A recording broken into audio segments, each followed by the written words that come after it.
ಎಲ್ಲರಿಗೂ ನಮಸ್ಕಾರ. ನಾನು ಶಾರದಾ ಅಂತ, ಮಹಿಳಾ ಮತ್ತು ಮಕ್ಕಳ ಅಭಿವೃದ್ಧಿ ಇಲಾಖೆ ಕೊಡಗು ಜಿಲ್ಲೆಯಿಂದ ಮಾತಾಡ್ತಾ ಇದ್ದೇನೆ.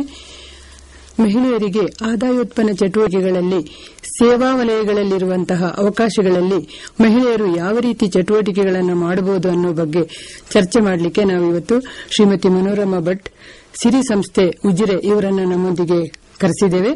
ಅವರ ಜೊತೆ ನಾವು ಸ್ವಲ್ಪ ಚರ್ಚೆ ಮಾಡಲಿಕ್ಕಿದ್ದೇವೆ ಇವತ್ತು. ಎಲ್ರಿಗೂ ನಮಸ್ಕಾರ.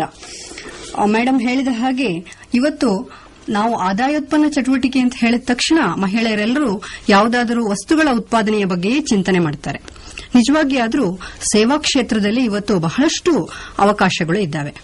ಮಹಿಳೆಯರೆಲ್ಲರೂ ನಮ್ಮ ಹಳ್ಳಿಗಳಲ್ಲಿ, ನಮ್ಮ ಊರುಗಳಲ್ಲಿ ಆಗುವಂತಹ ಒಂದು ವಿವಾಹ ಸಮಾರಂಭವನ್ನೇ ನಾವು ಆಲೋಚನೆ ಮಾಡಿಕೊಳ್ಳೋಣ. ಅದರಲ್ಲಿ ಎಷ್ಟೊಂದು ಅವಕಾಶಗಳಿದ್ದಾವೆ.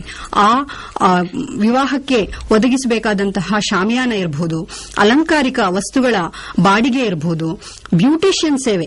ಇವತ್ತು ಮದುಮಗಳಿಂದ ಹಿಡಿದು ಮದುಮಗಳ ಎಲ್ಲ ನೆಂಟರಿಷ್ಟರಿಗೂ ಕೂಡ ಅಲಂಕಾರ ಮಾಡಿಕೊಳ್ಬೇಕು ಅಂತ ಹೇಳಿರ್ತದೆ. ಇದನ್ನು ನಾವು ಬಳಸಿಕೊಳ್ಳಬಹುದು. ಅದೇ ರೀತಿ ಸಮಾರಂಭಗಳಿಗೆ ಕೇಟರಿಂಗ್ ವ್ಯವಸ್ಥೆಯನ್ನು ಕೂಡ ನಮ್ಮ ಮಹಿಳೆಯರು ಮಾಡಬಹುದು. ಅಷ್ಟೇ ಅಲ್ಲದೆ ಮೇಡಮ್, ಮಹಿಳೆಯರು ಕ್ಯಾಂಟೀನ್ ನಡೆಸುವಂತಹ ಚಟುವಟಿಕೆಗಳನ್ನು ಕೂಡ ಹಮ್ಮಿಕೊಳ್ಳಬಹುದು. ಆಮೇಲೆ ಹೋಮ್ ನರ್ಸಿಂಗ್, ಅದನ್ನು ಕೂಡ, ಆ ಚಟುವಟಿಕೆಯನ್ನು ಕೂಡ ಹಮ್ಮಿಕೊಳ್ಳಬಹುದು. ಇನ್ನು ಕಾರ್ಯಕ್ರಮ ಸಮಾರಂಭಗಳಿಗೆ ಗುತ್ತಿಗೆಯನ್ನ ಮಾಡಿಕೊಳ್ಳೋದು, ಅದನ್ನ ಮಾಡ್ಕೋಬಹುದು. ಮೊಬೈಲ್ ದುರಸ್ತಿ ಕಾರ್ಯಕ್ರಮವನ್ನು ಕೂಡ, ಚಟುವಟಿಕೆಯನ್ನು ಕೂಡ ಇಟ್ಕೋಬಹುದು. ಅಲ್ಲದೆ ಟ್ಯೂಷನ್ ಅಂದ್ರೆ ಮನೆ ಪಾಠ ಮಾಡುತ್ತಿರುವಂತಹ ಚಟುವಟಿಕೆ ಕೂಡ ಇಟ್ಕೊಳ್ಬಹುದು. ಸರಿಯಾಗಿ ಹೇಳಿದ್ರಿ ಶಾರದರವರೇ. ನನಗೆ ಹೋಮ್ ನರ್ಸಿಂಗ್ ಅಂತ ಹೇಳಿದ ತಕ್ಷಣ ಆಲೋಚನೆಗೆ ಬಂತು. ನಮ್ಮಲ್ಲಿ ಬಹಳಷ್ಟು ಸಣ್ಣ ಪುಟ್ಟ ಆಸ್ಪತ್ರೆಗಳು ಕೂಡ ನಮ್ಮ ಯುವತಿಯರಿಗೆ, ಮಹಿಳೆಯರಿಗೆ ಮನೆ ನರ್ಸಿಂಗ್, ಹೋಮ್ ನರ್ಸಿಂಗ್ ಅಥವಾ ಗೃಹ ಶುಶ್ರೂಷೆ, ವೃದ್ಧರಿಗೆ ಇರಬಹುದು, ಬಾಣಂತಿಯರಿಗೆ ಇರಬಹುದು, ರೋಗಿಗಳಿಗಿರಬಹುದು, ಬೇರೆ ಬೇರೆ ರೀತಿಯ ಏನು ಶುಶ್ರೂಷೆ ಕೊಡುವಂತಹದ್ದು, ಔಷಧಿ ಕೊಡುವಂತಹದ್ರ ಬಗ್ಗೆ ತರಬೇತಿಯನ್ನ ಕೊಡ್ತಾ ಇರ್ತಾರೆ. ಇದನ್ನ ನಾವು ಪಡ್ಕೊಂಡು ಅವರಿಗೆ ಸೇವೆಯನ್ನು ಕೊಡುವ ಒಂದು ಅವಕಾಶವನ್ನು ನಾವು ಚೆನ್ನಾಗಿ ಬಳಸಿಕೊಳ್ಳಲಿಕ್ಕೆ ಸಾಧ್ಯತೆ ಇದೆ. ಮೇಡಮ್, ನೀವು ಹೇಳಿದ್ದು ಸರಿಯಾಗೇ ಇದೆ. ಮನೆಯಲ್ಲಿರುವಂತಹ ಅನಾರೋಗ್ಯದಿಂದ ಬಳಲುತ್ತಿರುವಂತಹ ಮನುಷ್ಯರಿಗೆ ಯಾವ ರೀತಿ ಸೇವೆಯನ್ನು ಒದಗಿಸಬಹುದು ಅನ್ನೋದನ್ನು ಹೇಳಿದ್ದೀರಿ. ಅದೇ ತರ ಮೇಡಮ್, ಮನೆಯಲ್ಲಿ ದುರಸ್ತಿಗೊಳಪಟ್ಟಿರುವಂತಹ ವಸ್ತುಗಳನ್ನು ದುರಸ್ತಿ ಮಾಡಿಕೊಡುವಂತಹ ಸೇವಾ ಚಟುವಟಿಕೆಯನ್ನು ಕೂಡ ಮಹಿಳೆಯರು ಹಮ್ಮಿಕೊಳ್ಳಬಹುದಲ್ವಾ? ಖಂಡಿತವಾಗಿ. ಮನೆಯಲ್ಲಿ ಎಷ್ಟೋ ಗೃಹೋಪಯೋಗಿ ವಸ್ತುಗಳು ಕೆಟ್ಟು ಹೋಗಿರ್ತದೆ, ಅದಕ್ಕೆ ಬೇಕಾದಂತಹ ದುರಸ್ತಿ ಮಾಡಿಸುವಂತಹ ಕೆಲಸ. ಅದರ ಜೊತೆಗೆ ಮನೆಯಲ್ಲಿ ಗ್ರಾಹಕ ಸೇವೆ, ತೆರಿಗೆ ಪಾವತಿ ಮಾಡುವಂತಹದ್ದಿರಬಹುದು, ಮನೆ ಕಂದಾಯ ಕೊಡುವಂತಹದ್ದು, ದೂರವಾಣಿ ಬಿಲ್ಲುಗಳ ಪಾವತಿ, ವಿದ್ಯುತ್ ಬಿಲ್ ಪಾವತಿ, ಇವನ್ನೆಲ್ಲ ಮನೆಯವರೇ ಹೋಗಿ ಮಾಡ್ಲಿಕ್ಕೆ ಬಹಳ ಕಷ್ಟ ಇರ್ತದೆ. ಇಂತಹ ಅವಕಾಶವನ್ನು ಬಳಸಿಕೊಂಡು ನಮ್ಮ ಮಹಿಳೆಯರು ಇದನ್ನು ಒಂದು ಆದಾಯೋತ್ಪನ್ನ ಚಟುವಟಿಕೆಯಾಗಿ ಮಾಡಿಕೊಳ್ಳಬಹುದು. ಮೇಡಮ್, ಬಹಳ ಸರಿಯಾಗಿ ಹೇಳಿದ್ರಿ. ನೀವೀಗ ಆದಾಯೋತ್ಪನ್ನ ಚಟುವಟಿಕೆಗಳಲ್ಲಿ ಮಹಿಳೆಯರು ಉತ್ಪಾದನಾ ವಲಯ ಹಾಗೂ ಸೇವಾ ವಲಯ, ಈ ಎರಡು ವಿಚಾರಗಳಲ್ಲಿ ನಾವು ಸೌಲಭ್ಯ ಅಥವಾ ಚಟುವಟಿಕೆಗಳನ್ನು ಮಾಡಿ ಆದಾಯವನ್ನು ಪಡ್ಕೊಳ್ಬಹುದು ಅಂತ ಹೇಳಿದಿರಿ. ಹೌದು ಮೇಡಮ್, ಈಗ ಆದಾಯೋತ್ಪನ್ನ ಚಟುವಟಿಕೆಗಳಲ್ಲಿ ಉತ್ಪಾದನಾ ವಲಯ ಹಾಗೂ ಸೇವಾ ವಲಯ ಇವೆರಡರ ಮಧ್ಯೆ ಇರುವಂತಹ ವ್ಯತ್ಯಾಸ ಏನು ಮೇಡಮ್? ಬಹಳ ಸುಲಭವಾಗಿ ಹೇಳುವಂತಹದ್ದು ಅಥವಾ ಸರಳವಾಗಿ ಹೇಳೋದಾದ್ರೆ, ಉತ್ಪಾದನಾ ಚಟುವಟಿಕೆ ಅಂದ್ರೆ ಅಲ್ಲಿ ವಸ್ತುಗಳನ್ನ ಅಥವಾ ಯಾವುದಾದ್ರೂ ಉತ್ಪನ್ನಗಳನ್ನ ನಾವು ಉತ್ಪಾದನೆ ಮಾಡ್ತೇವೆ ಮತ್ತು ಅದನ್ನ ಮಾರಾಟ ಮಾಡಿ ಲಾಭ ಗಳಿಸೋದು ನಮ್ಮ ಉದ್ದೇಶ ಆಗಿರ್ತದೆ. ಅದೇ ಸೇವಾ ವಲಯದಲ್ಲಿ ಗ್ರಾಹಕರ ಅವಶ್ಯಕತೆಗೆ ಅನುಗುಣವಾಗಿ ಸೇವೆಗೆ ಪ್ರಮುಖ ಪ್ರಾಮುಖ್ಯತೆ, ಸೇವೆಯನ್ನ ಬಹಳ ಚೆನ್ನಾಗಿ ನೀಡಿ ಅದಕ್ಕಾಗಿ ನಾವು ಸೇವಾ ಶುಲ್ಕವನ್ನ ಪಡ್ಕೊಂಡು ಅದು ನಮ್ಮ ಆದಾಯವಾಗಿ ಅಲ್ಲಿ ಪರಿಗಣಿಸಲ್ಪಡುತ್ತದೆ. ಮೇಡಮ್, ಇವಾಗ ಉತ್ಪಾದನಾ ಚಟುವಟಿಕೆಯಲ್ಲಿ ಆಗಲಿ ಅಥವಾ ಸೇವಾ ಚಟುವಟಿಕೆಯಲ್ಲಾಗಲಿ ನಾವು ಆದಾಯವನ್ನು ತಗೊಳ್ಬಹುದು ಅಂತ ಹೇಳಿದ್ರಿ. ಮಹಿಳೆಯರಿಗೆಲ್ಲರೂ ಅರ್ಥ ಮಾಡಿಕೊಂಡಿದ್ದಾರೆ ಅಂತ ನಾವು ನಂಬಿಕೊಂಡಿದ್ದೀವಿ. ಅದೇ ರೀತಿಯಲ್ಲಿ ಈ ಮಾರಾಟ ಮಾಡ್ತಿರುವಂತಹ ಮಹಿಳೆಯರು ನಾವು ಯಾವ ರೀತಿಯ ಕೌಶಲ್ಯತೆಯನ್ನು ಪಡ್ಕೊಳ್ಬೇಕು ಅಂತ ನಿಮ್ಮ ಸಲಹೆ ಮೇಡಮ್? ಸರಿಯಾಗಿ ಕೇಳಿದ್ರಿ. ಮುಖ್ಯವಾಗಿ ನಮ್ಮ ಮಹಿಳೆಯರಿಗೆ ಬೇಕಾದದ್ದು ಇಚ್ಛಾಶಕ್ತಿ. ನಮ್ಮ ಮಹಿಳೆಯರಿಗೆ ಇದನ್ನು ಮಾಡಲೇಬೇಕು ಅಂತ ಹೇಳುವಂತಹ ಇಚ್ಛಾಶಕ್ತಿ ಇರದ ಹೊರತು ಅದು ಮಾರಾಟ ಇರಬಹುದು, ಸೇವೆ ಇರಬಹುದು ಅಥವಾ ಉತ್ಪಾದನೆ ಕೂಡ ಆಗಿರಬಹುದು, ಯಾವುದನ್ನು ಕೂಡ ಮಾಡ್ಲಿಕ್ಕೆ ಸಾಧ್ಯವೇ ಇಲ್ಲ. ನಮಗೆ ಇಚ್ಛಾಶಕ್ತಿ ಪ್ರಥಮವಾಗಿ ಬೇಕು. ಅದರ ಜೊತೆಗೆ ಆತ್ಮವಿಶ್ವಾಸ ಇರಬೇಕು, ಕಾಳಜಿ ಕೂಡ ಇರಬೇಕಾಗ್ತದೆ. ಕಾಳಜಿ ಗ್ರಾಹಕರ ಬಗ್ಗೆ ಇರಬಹುದು, ಕಾಳಜಿ ಗುಣಮಟ್ಟದ ಬಗ್ಗೆ ಇರಬಹುದು. ಇದರ ಬಗ್ಗೆ ನಾವು ಯೋಚನೆ ಮಾಡಬೇಕಾಗ್ತದೆ. ಅದೇ ರೀತಿ ಪಟ್ಟು ಹಿಡಿದು ಮಾಡುವಂತಹ ಇರುವಂತಹದ್ದು. ಅಂದ್ರೆ ನಾವು ಮಾರಾಟ ಮಾಡುವಾಗಿರಬಹುದು, ಉತ್ಪಾದನೆ ಮಾಡುವಾಗ, ಸೇವೆ ನೀಡುವಾಗ ಬಹಳಷ್ಟು ಸಮಸ್ಯೆಗಳು ನಮ್ಮ ಮಹಿಳೆಯರಿಗೆ ಬರ್ತವೆ. ಆವಾಗ ಅದನ್ನ ಅಲ್ಲೇ ಬಿಟ್ಬಿಡೋದಲ್ಲ, ಅದನ್ನ ಮುಂದುವರಿಸಿಕೊಂಡು ಹೋಗ್ತೇನೆ ಅಂತ ಹೇಳಿ ಛಲ ಬಿಡದೆ ಅದನ್ನ ಮಾಡಲಿಕ್ಕೆ ನಮ್ಮಿಂದ ಸಾಧ್ಯ ಆಗಬೇಕು. ಇದಕ್ಕಿಂತ ಎಲ್ಲ ಮುಖ್ಯವಾಗಿ ನಮ್ಮ ಮಹಿಳೆಯರು ನಗುಮುಖದಿಂದ ಇರಬೇಕಾಗ್ತದೆ. ಯಾಕೆಂತ ಹೇಳಿದ್ರೆ ಚೀನಾ ಭಾಷೆಯಲ್ಲಿ ಒಂದು ಗಾದೆ ಇದೆ, ನಗ್ಲಿಕ್ ಬಾರದವನು ಅಂಗಡಿ ಇಡಬಾರದು ಅಂತ ಹೇಳಿ. ಹಾಗೆ ಮನೆಯಲ್ಲಿ ಸಮಸ್ಯೆ ಇದೆ ಅಂತ ಹೇಳಿ ಆ ಸಮಸ್ಯೆಯನ್ನು ನಾವು ಗ್ರಾಹಕರಿಗೆ ದಾಟಿಸದೆ ನಗ್ನಗ್ತಾ ನಮ್ಮ ಸೇವೆಯನ್ನ ಕೊಡಬೇಕು. ಜೊತೆಗೆ ನಾವು ಒಳ್ಳೆಯ ಸಂವಹನ ಕಲೆ ನಮ್ಮ ಮಹಿಳೆಯರಿಗೆ ಇರಬೇಕು. ನಾವು ಹೇಗ್ ಮಾರಾಟ ಮಾಡಬೇಕು, ಜನರ ಜೊತೆ ಹೇಗ್ ಮಾತಾಡಬೇಕು, ಎಲ್ಲಿ ಮಾತಾಡಬೇಕು, ಹೇಗ್ ಮಾತಾಡಬೇಕು ಅಂತ ಹೇಳೋದ್ರ ಬಗ್ಗೆ ನಮಗೆ ಅರಿವಿರಬೇಕಾಗ್ತದೆ. ಮೇಡಮ್, ಬಹಳ ಚೆನ್ನಾಗಿ ಹೇಳಿದ್ರಿ. ಮಹಿಳೆ ನಗ್ನಗ್ತಾ ಇರಬೇಕು ಅಂತಲೂ ಹೇಳಿದ್ರಿ, ಬಹಳ ಸಂತೋಷ. ಹಾಗೆ ಮಹಿಳೆಯನ್ನು ಕ್ಷಮೆಯಲ್ಲಿ ಧರಿತ್ರಿಗೆ ಹೋಲಿಸಿದ್ದಾರೆ ಸಮಾಜ. ಹಾಗೇನೆ ಸಂವಹನ, ಆಮೇಲೆ ಆತ್ಮವಿಶ್ವಾಸ ಎಲ್ಲಾನು ಹೇಳಿದ್ರಿ. ಆದರೆ ಒಬ್ಬ ಮಹಿಳೆ, ಅದು ಅಲ್ಲದೆ ಗ್ರಾಮೀಣ ಪ್ರದೇಶದ ಮಹಿಳೆ, ಅವಳು ಮಾರ್ಕೆಟಿಂಗ್ ಅಥವಾ ಆ ಚಟುವಟಿಕೆಗಳಲ್ಲಿ ಉತ್ಪಾದನೆ ಮಾಡಿದಂತಹ ವಸ್ತುಗಳನ್ನ ಮಾರಾಟ ಮಾಡುವುದರಲ್ಲಿ ಅವಳು ಯಾವ ರೀತಿಯ ಆತ್ಮವಿಶ್ವಾಸ ತಗೊಳ್ಬೇಕು ಅಂತ ಹೇಳ್ತೀರಿ? ಖಂಡಿತವಾಗಿಯೂ ಆತ್ಮವಿಶ್ವಾಸ ಸುಮ್ಮನೆ ಬಂದ್ಬಿಡೋದಿಲ್ಲ. ಆತ್ಮವಿಶ್ವಾಸ ನಮ್ಮ ಅನುಭವದಿಂದ ಆತ್ಮವಿಶ್ವಾಸ ಬರ್ತದೆ. ಇವತ್ತು ಬೇರೆ ಬೇರೆ ಯೋಜನೆಗಳ ಮೂಲಕ, ಸಂಘ ಸಂಸ್ಥೆಗಳ ಮೂಲಕ ಮಹಿಳೆಯರಿಗೆ ಹಲವಾರು ತರಬೇತಿಗಳು, ಅದು ಕೌಶಲ್ಯಾಭಿವೃದ್ಧಿ ತರಬೇತಿ ಇರಬಹುದು, ನಾಯಕತ್ವದ ತರಬೇತಿಗಳು ಇರಬಹುದು, ಇದು ನಿರಂತರವಾಗಿ ನಡೀತಾ ಇರ್ತದೆ. ಅದೇ ರೀತಿ ವಿಷಯದ ಬಗ್ಗೆ ನಮಗೆ ಕಾಳಜಿ ಇದ್ದಾಗ ಅದನ್ನು ಪ್ರಸ್ತುತಪಡಿಸುವಲ್ಲಿ ನಮಗೆ ಬಹಳಷ್ಟು ಆತ್ಮವಿಶ್ವಾಸ ಬರ್ತದೆ. ನಮ್ಮ ಮಹಿಳೆಯರು ಈಗಾಗಲೇ ಸ್ವಸಹಾಯ ಸಂಘಗಳಿಗೆ ಸೇರಿ ಈ ಆತ್ಮವಿಶ್ವಾಸವನ್ನ ಪ್ರದರ್ಶನ ಮಾಡ್ತಾ ಇದ್ದಾರೆ. ಮೇಡಮ್, ಹೇಳಿದಕ್ಕೆ ಬಹಳ ಧನ್ಯವಾದಗಳು. ಆದರೆ ಮಹಿಳೆ ಈಗಾಗಲೇ ಆತ್ಮವಿಶ್ವಾಸ ಗಳಿಸಿಕೊಂಡಿದ್ದಾಳೆ ಅಂತ ಹೇಳಿದ್ರಿ, ಒಪ್ಪಿಕೊಳ್ತೇನೆ.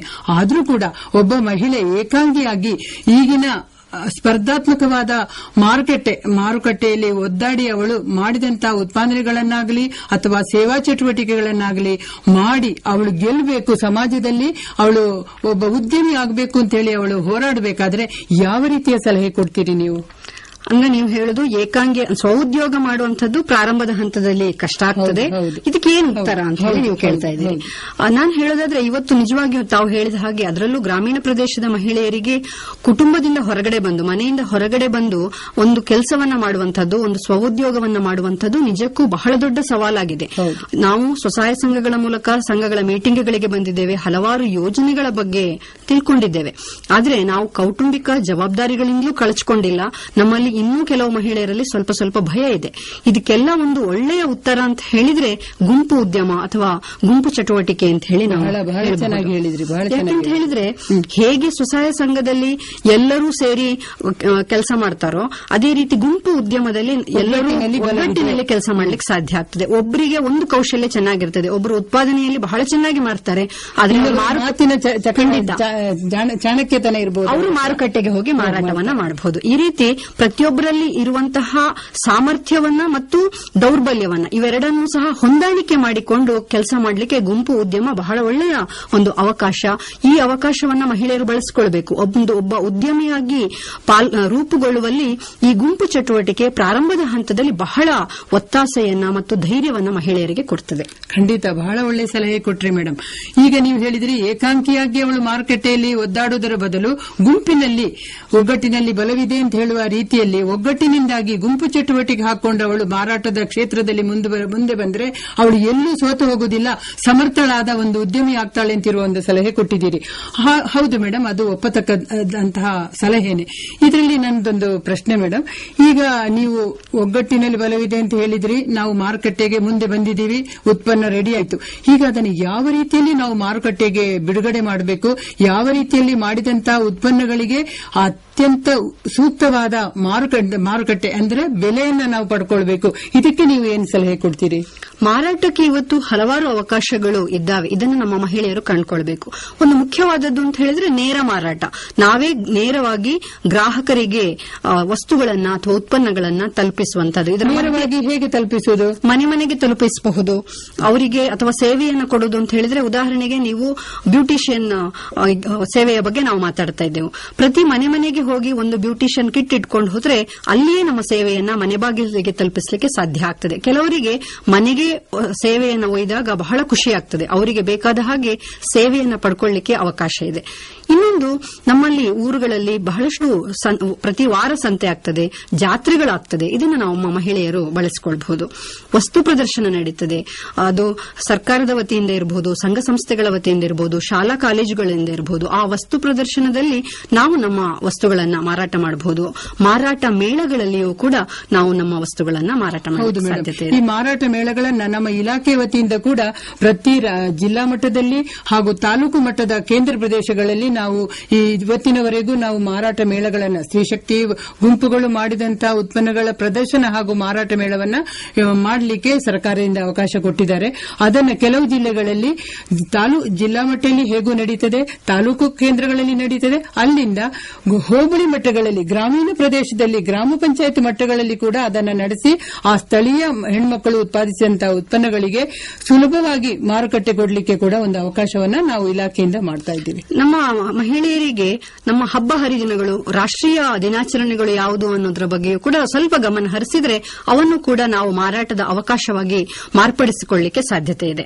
ಅದೇ ರೀತಿ ಸಂಚಾರಿ ವಾಹನಗಳು, ನಮ್ಮ ಒಂದು ಗುಂಪಿನವರೇ ಒಂದು ವಾಹನವನ್ನು ಖರೀದಿಸಿ ನಮ್ಮ ವಸ್ತುಗಳನ್ನು ಆ ವಾಹನಗಳಲ್ಲಿ ತುಂಬಿಕೊಂಡು ನಮ್ಮ ಹಳ್ಳಿಗಳಲ್ಲಿ ಇರಬಹುದು ಅಥವಾ ಸಣ್ಣ ಸಣ್ಣ ನಗರಗಳಲ್ಲಿ, ಪಟ್ಟಣಗಳಲ್ಲಿ ನಮ್ಮ ಉತ್ಪನ್ನಗಳನ್ನು ಮಾರಾಟ ಮಾಡಲಿಕ್ಕೆ ಸಾಧ್ಯತೆ ಇದೆ. ಅದೇ ರೀತಿ ಮಾರಾಟ ಮಳಿಗೆಗಳನ್ನ ನಮ್ಮ ಸ್ವಸಹಾಯ ಸಂಘದ ಮಹಿಳೆಯರೇ ನಿರ್ವಹಿಸಲಿಕ್ಕೆ ಸಾಧ್ಯತೆ ಇದೆ. ಅದು ಅಲ್ಲದೆ ಮೇಡಮ್, ಪ್ರತಿಯೊಂದು ತಾಲೂಕಿನಲ್ಲಿ ಕೂಡ ಕರ್ನಾಟಕ ಸರ್ಕಾರದ ಮಹಿಳಾ ಮತ್ತು ಮಕ್ಕಳ ಅಭಿವೃದ್ಧಿ ಇಲಾಖೆಯಡಿ ಪ್ರತಿಯೊಂದು ತಾಲೂಕಿಗೂ ಕೂಡ 15 ಲಕ್ಷದಷ್ಟು ಅನುದಾನವನ್ನು ಸರ್ಕಾರದಿಂದ ನೀಡಿ ಅಲ್ಲಿ ಇಲಾಖೆ ಹೆಸರಲ್ಲಿ ಜಾಗ ಮಂಜೂರು ಮಾಡಿಕೊಂಡು ಅಲ್ಲಿ ಸ್ತ್ರೀಶಕ್ತಿ ಹೆಸರಿನಲ್ಲಿ ಸ್ತ್ರೀಶಕ್ತಿ ಮಾರುಕಟ್ಟೆ ಸಂಕೀರ್ಣ ಅಥವಾ ಸ್ತ್ರೀಶಕ್ತಿ ಭವನ ಅನ್ನೋ ಒಂದು ಕಟ್ಟಡವನ್ನು ಕೂಡ ನಿರ್ಮಿಸಿ ಅದರಲ್ಲಿ ಮಾರಾಟ ಮಳಿಗೆಯನ್ನು ನಿರ್ಮಿಸಿ ಉತ್ಪಾದಿಸಿದಂತಹ ಉತ್ಪನ್ನಗಳನ್ನು ಆ ಮಳಿಗೆಯಲ್ಲಿಟ್ಟು ಮಾರಾಟ ಮಾಡುವಂತಹ ವ್ಯವಸ್ಥೆಗೆ ಕೂಡ ಸರ್ಕಾರ ಇವತ್ತು ಅವಕಾಶ ಮಾಡಿಕೊಟ್ಟಿದೆ. ಸರಿಯಾಗಿ ಹೇಳಿದ್ರಿ ಶಾರದಾರವರೇ, ಸರ್ಕಾರದವರು ಬಹಳಷ್ಟು ಯೋಜನೆಗಳನ್ನು ಹಾಕಿಕೊಂಡಿದ್ದಾರೆ.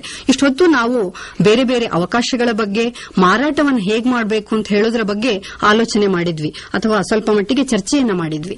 ಇನ್ನು ಮುಂದಿನ ಚಿತ್ರಗಳಲ್ಲಿ ನೀವು ಹೇಗೆ ಇಂತಹ ಅವಕಾಶಗಳನ್ನ ಮತ್ತಷ್ಟು ಬಲಪಡಿಸಿಕೊಳ್ಳಬಹುದು ಅಂತ ಹೇಳೋದ್ರ ಬಗ್ಗೆ ನೀವೇ ನೋಡ್ತೀರಂತೆ.